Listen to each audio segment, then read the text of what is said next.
Сайн байцгаана уу? Lexus брендийн хэрэглэгчид болон автомашин сонирхогчид та бүхэндээ энэ өдрийн мэндийг хүргэе. Lexus брендийн үйл ажиллагаа болон автомашинтай холбоотой сонирхолтой мэдээллүүдийг хүргэх зорилготой Emerge Presents контентын маань 2 дахь дугаараар та бүхэнтэйгээ иргэн уулзаж байгаадаа баяртай байна. Тэгэхээр өнөөдөр би та бүхэндээ шинэ загварын RX болон NX автомашинуудын ашиглалтын талаар хэрэглэгчдээс хамгийн их асуудаг асуултуудад хариулахаар бэлтгэлээ.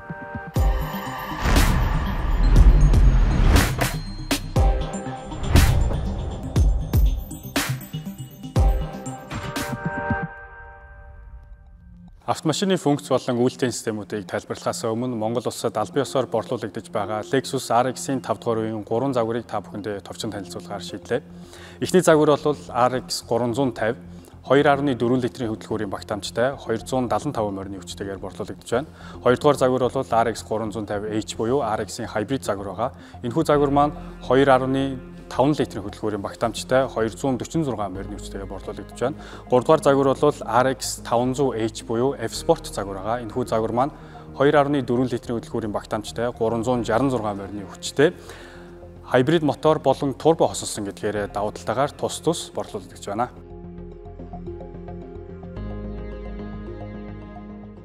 Харин 2 дугаар үеийн бүрэн шинжлэгдсэн NX загварын хувьд дотроо NX Luxury, NX F-Sport гэсэн хоёр төрлийн модельтэй NX Luxury автомашины хувьд 2.5 литрийн багтаамжтай 203 морины хүчтэй бензин хөдөлгүүртэй бол NX F-Sport загварын автомашин нь 2.4 литрийн багтаамжтай 275 морины хүчтэй бензин турбо хөдөлгүүртэйгээр Монгол улсын зах зээлд нийлүүлэгдэн хэрэглэгчдийн гарт хүрч байна.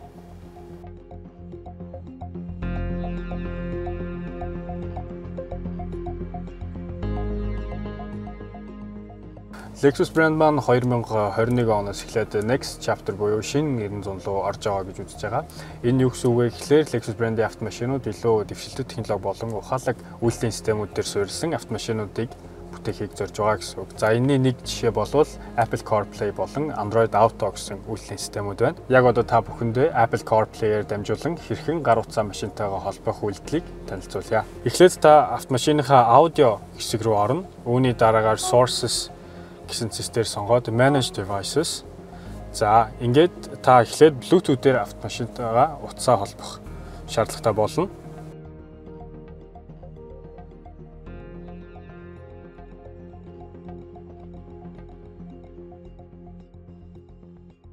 За зөв Bluetooth-ийн нэрийг сонгосон тохиолдолд дэлгэцнэр болон утсан дээр маань OK болон Pair гэсэн товчлуурууд гарч ирнэ. Дугаар тохирж байгаа тохиолдолд та Pair гэсэн товчлуурууд дээр дараад автомашинаа утастайгаа хамт Bluetooth-ээр холбож байна гэсэн үг. За дөнгөж холбогдож дуусны дараа Enable Apple CarPlay гэсэн товчлуур гарч ирнэ. Энэ тохиолдолд та Yes гэсэн товчлуурыг дарах үед дахин Apple CarPlay-тэй утастай нь холбогдох болно гэсэн үг.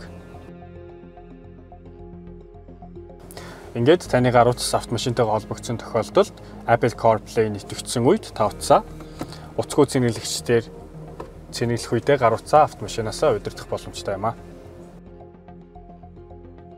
Автомашины маань дараагийн үйлдэл хөнөвчлсөн функц бол Kick Sensor гэх функц байгаа. Энэхүү функц нь та гартаа их хэмжээний ачаа барьж байгаа тохиолдолд тээшнийхээ хаалгыг онгойлгох үедээ хөлөө гүпрэн доогууraa шургуулах үед тээшний хаалга нь автоматар нээгдэх болон хаагдах функц юм. Энэхүү функцийг хэрэглэхийн тулд та заавал өөрийн биедээ автомашиныхаа түлхүүрийг авч явах ёстой гэдгийг бүү мартаарай. Одоо та бүхэндээ их гэрлээ хэрхэн цэвэрлэх талаарх функцийг танилцуулъя. Ямар нэгэн тохиолдолд таны их гэрэл бохирдсон үед та их гэрлээ цэвэрлэхийн тулд өөрийн гэрлээ холын гэрэл дээрх тохиргоон дээр нь тавиад энэхүү хөшүүргийг өөрлөгөө татахад таны салхины шил болон их гэрэл нь хамтдаа цэвэрлэгдэх болно. За RX болон NX автомашинууд дээр маань барьлах та бүхэндээ танилцуулах дараагийн функц бол E-Latch гэсэн функц байна. Энэхүү функц нь хаалга нээгдэх болон хаагдах үйлдэлийг хялбарчилгаас гадна мөн давхар таны аюулгүй байдлыг бодож байгаамаа. Ямар нэгэн байдлаар таныг хаалга онгойлгох үед таны ардаас дугуйтай эсвэл машинтай хүн ирсэн тохиолдолд хаалга маань онгоох үеэр автоматар төвчигдэнэ. Мөн дээрэс нь машин маань дөнгөж хөдлөөд 4 км/цаг хурдлсан тохиолдолд хаалганууд маань автоматар төвчигддэг. Энгийн машинууд бол автомашин маань хөдлөөд 20 км/цаг хүрэхэд автоматар хаалга төвчигддэг байгаа. Түүгээрээ E-Latch систем нь илүү аюулгүй байдал талыг хангасан гэдгээрээ давуу талтай маа. та бүхэндээ танилцуулах дараагийн функц бол HUD буюу Head Up Display байгаа. Энэхүү дэлгэцэн таны салхины шилэн дээр туссан таны километрийн заалт болон бас бусд мэдээллүүдийг агуулсан дэлгэц байгаа. Энэхүү дэлгэцийг хэрхэн тохиргоог нь хийхийг та бүхэндээ зааж байна. За хамгийн түрүүнд та голын хянах дэлгэцэн дээрээ автомашин гэсэн цэс рүү орно. Үүний дараагаар доошоо гүйлгээд Customize гэсэн цэс рүү ороод хамгийн дээдлэлт нь Head Up Display гэсэн товчлуур байгаа. Үүн дээр дарахад та Head Up Display-ийг хэрхэн тохирохыг талаарх цэсэн дээр гарч ирнэ. За энэхүү цэсэн дээр та юу хийж болох вэ гэхээр хамгийн дээдлийн товчлуур дээр дарахад энэ Head Up Display унтраах болон асаах тохиргоо хийж болох нь мөн өдөр болон шөнийн нөхцөлд автомашин барьж байгаа гэдгээс шалтгаалаад гэрэлтүүлэхийг нь ихсэх болон багасгах боломжтой. Мөн доош яваад хэрвээ та өндөр өсгөө бол намхан таны өндрийн харьцаанаас хамаарч Head Up Display-ээ дээшлүүлэх болон доошлуулах. Мөн баруун доошоо, зүүн доошоо гэх тохиргоонуудыг хийх боломжтой. Мөн жолооны хүрдний товчлуурууд маань мэдрэгчтэй учраас та жолоодлого хийж байх үедээ замаасаа нүд салгалгүйгээр Head Up Display-ийн тохиргоог удирдах боломжтой.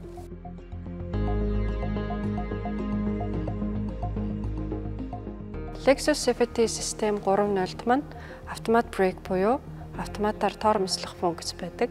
За энэхүү функц маань хэрхэн ажилладаг вэ гэхлээр автомашинд байрлуулсан 8 мэдрэгчийн тусламжтайгаар ямарваа нэгэн объект явган зорчигч эсвэл дугуйтай хүн ордын ирэх үед эрсдэлтэй гэж үзсэн тохиолдолд автоматар зогсох функц юм аа. За Lexus брендийн зүгээс автомат брейк буюу автоматар зогсох функцийг тогтмол асаалттай байлгахыг зөвлөдөг. Харин танд ямарваа нэгэн хэрэгцээ шаардлага улмаас унтраах хэрэгцээ гарсан бол хэрхэн унтраах талаар зөвлөмжийг танд харуулъя. За тус функцийг унтраахтаа та голын мультимедиа дэлгэцэн дээр байрлах автомашины зурагтай функц руу дарж орно. За хамгийн ихэнд байрлах Driving Assist зэсэн дээр дарснаар та туслах функцуудаа харна.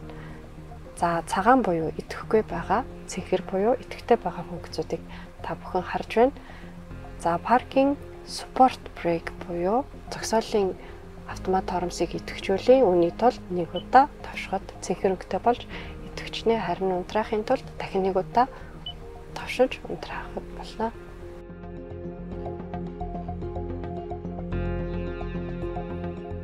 RX болон NX цагрын автомашинд маань Trail Mode гэсэн функц байдаг бөгөөд энэхүү функцийг бартаа замаар явж байгаа тохиолдолд ашиглахад зүйтэй.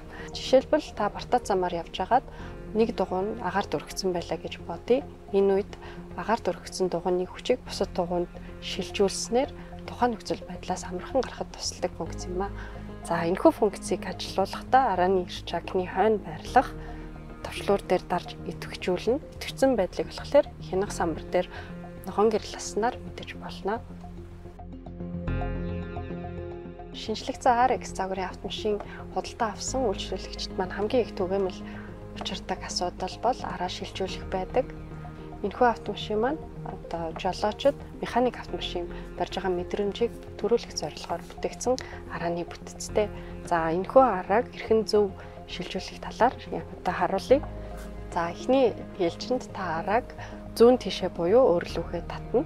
За энэний дараагаар урагшаа эсвэл хойшоо татаж арааг дамжуурмын дагуу одоо шилжүүлэх боломжтой болно. Одоо та бүхэндээ суудлын тохиргоог хэрхэн сануулгах талаар зөвлөгөө хүргэе. Үүний тулд та жолоочийн суудлын зүүн доор байрлах товчлууруудыг ашиглан жолоодлого хийхэд тохиромжтой байрлал очно. За үүний дараагаар хаалганы хавцсан дээр байрлах сет товчлуурыг дарж араас нь 1, 2, 3 гэсэн товчлууруудын аль нэгийг сонгон өөрийн суудлаа хадгална. Харин та машинд суухдаа өөрийн сануулсан тоон дээр дарж хүссэн байралтаа суудлаа авчна. Өнөөдрийн дугаараар бидэнтэй хамт Lexus RX болон Lexus NX-ийн онцлог функцүүдтэй танилцсан та бүхэндээ баярлалаа. Дараагийн дугаараар эргэн уулзлаа. Түр баяртай. Experience amazing Lexus.